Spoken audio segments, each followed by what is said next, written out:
ملګرو هر کله چې موږ د یو ښکلي ځای په اړه فکر کوو نو زموږ په ذهن کې د یوې ښایسته جزیرې خیال راځي چیرته چې موږ د خپل ټول ژوند تیرول غواړو لیکن بعضې داسې جزیرې شتون لري چیرته چې اوسېدل خو لرې خبره ده بلکې موږ یې شاوخوا ته هم نشو ګرځېدلی دغه جزیرې دومره زیاتې خطرناکې دي چې د هغه ځای دولتونو هلته پر سیل او تفریح باندې کلک بندیز لګولی دی نن ورځ موږ د شپږو داسې خطرناکو جزیرو په اړه خبرې کوو راځئ ویډیو شروع کوو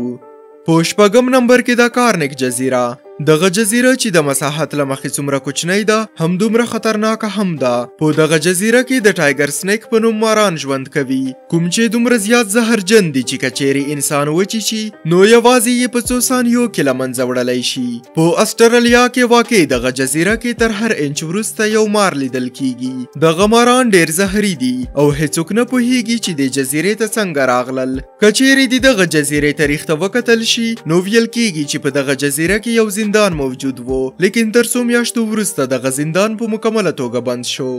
په پنځم نمبر کې د سټرامبولي جزیره اوس چې د کومې جزیرې په اړه خبرې کوو له ایټالیا سره نږدې په مدیترانې سمندرګي کې موقعیت لري په دغه جزیره کې درې فعال آتش فشانونه دي د فعالو آتش فشانونو څخه مقصد هغه اور غورځونکي غرونه دي د کومو په منځ کې چې لاوا په ایشېدو وي او هر وخت بهر راوتلی شي دغه لاوا دومره زیاته ده چې له میلونو لرېوالي څخه په واضح ډول ښکاري له دغه آتش فشانونو څخه د لاوا راوتل د اوسني وخت خبره نه ده بلکې له 15,000 کلونو راهیسې دغه سلسله دوام لري او د درېدو نوم هم نه اخلي ډیرو کسانو د دغه جزیرې سر ته د ختلو کوشش کړی دی مګر د آتش فشانونو د شدت له امله نه دي بریالي شوي په 2019 کې یوې غره ختونکي دغه ځای ته د ورتلو هڅه کړې وه خو له هغې ورځې وروسته یې هیڅ پته ونه لګېده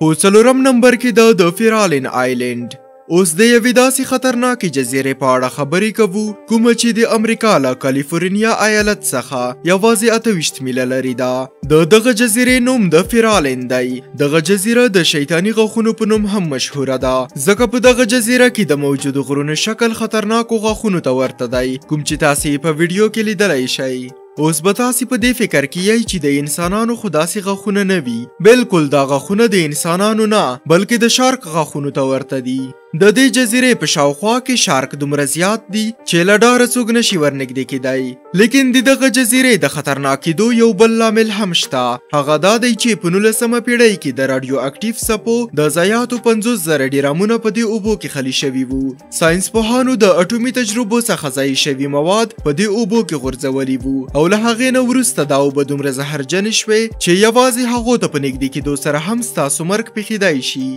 په دریم نمبر کې د ډیډمن آیلینډ اوس چې د کومې جزیرې په اړه خبرې کوو په انګلستان کې موقعیت لري او ډیره خطرناکه جزیره ده په دې جزیره کې تر اوسه پورې تقریبا د 200 مړه شوي انسانانو هډوکي پیدا شوي دي د پلټونکو په نظر دا د هغه زندانیانو هډوکي دي کوم چې ډیر کلونه پخوا د یوې نه څرګندې وبا له امله مړه شوي دي او هر کله چې د مړو تعداد زیات وي نو ټول په همغه ځای کې په ډلهییزه توګه ښخول کیږي خو تر څو کلونو تېرېدو وروسته هغه هډوکي د تیزې هوا او طوفان په نتیجه کې د ځمکې سر ته راغلل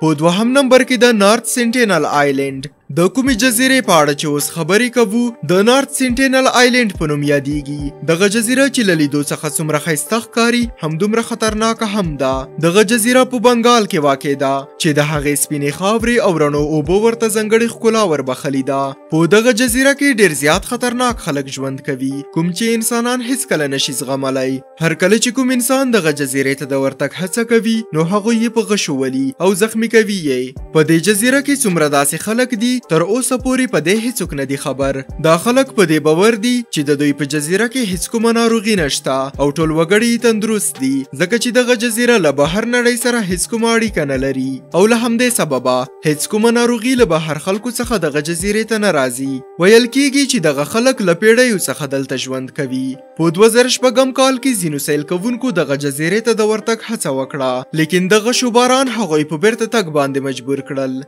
په لومړي نمبر کې د رامري آیلینډ دغه جزیره د برما له ساحل سره ډیره نږدې ده او د تمساحو له امله ډیره خطرناکه ګڼل کیږي. کله چې دوهمه نړیواله جګړه ختم شوه نو جاپاني پوځیان له دغه جزیرې څخه په تیریدو سره خپلو کورونو ته تلل چې هلته ورباندې تمساګانو ډیره سخته حمله وکړه او له زرو پوځیانو څخه یوازې 1500 پوځیان ژوندي پاتې شول. تمساحو 1500 پوځیان ژوندي وخوړل. د ګینیس بوک اف ورلد ریکارډ مطابق دغه حمله په تاریخ کې د تمساحو تر ټولو سخته حمله وه چې له دې پخوا نه ده ترسره شوي.